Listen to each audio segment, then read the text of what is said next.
Let's get back to the big issue of the day, nuclear energy in Australia. The Coalition's now put in its pitch. We learned where the Coalition is planning to build their nuclear reactors, 7 in total across sites. There'll be a number in most states of the country. What remains unknown, and something Labor will no doubt continue to hammer the Coalition about, is the cost to build those reactors.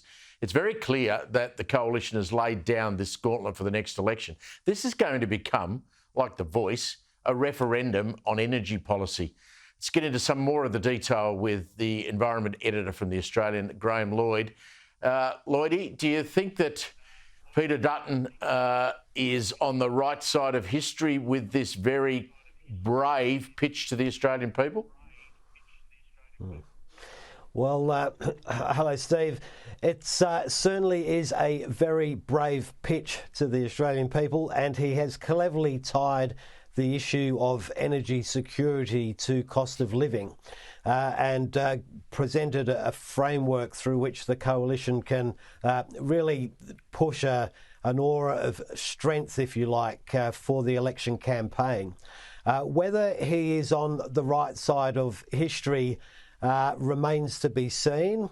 I think certainly there are many countries around the world that are trying to get to a position where nuclear energy will solve their decarbonisation problems.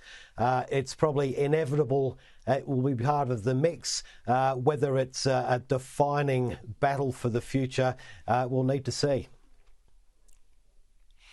The scare campaigns will start pretty much immediately. We've already had the Victorian Premier Jacinta Allen, who's from the hard left. She's come out today, said there'll be no nuclear reactor in Victoria while I'm Premier. She's labelled nuclear generated power as toxic, Graham. Is it? Well, the truth is nothing comes risk-free. That includes solar, it includes wind, oil, gas, coal, nuclear and everything.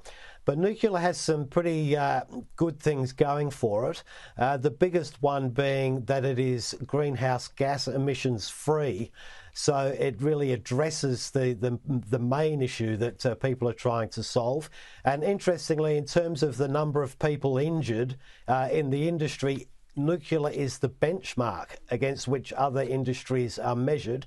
It's safer than oil, gas, coal and even wind.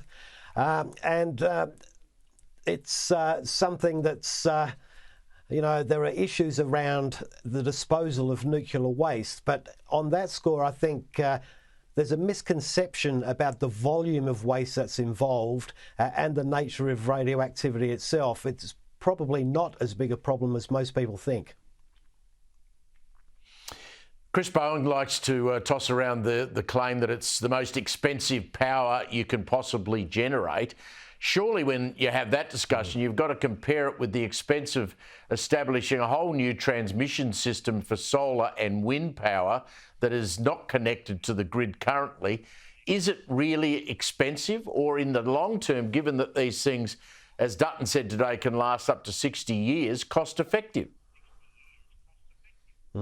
There's a lot of misinformation and misunderstandings being put around about the cost.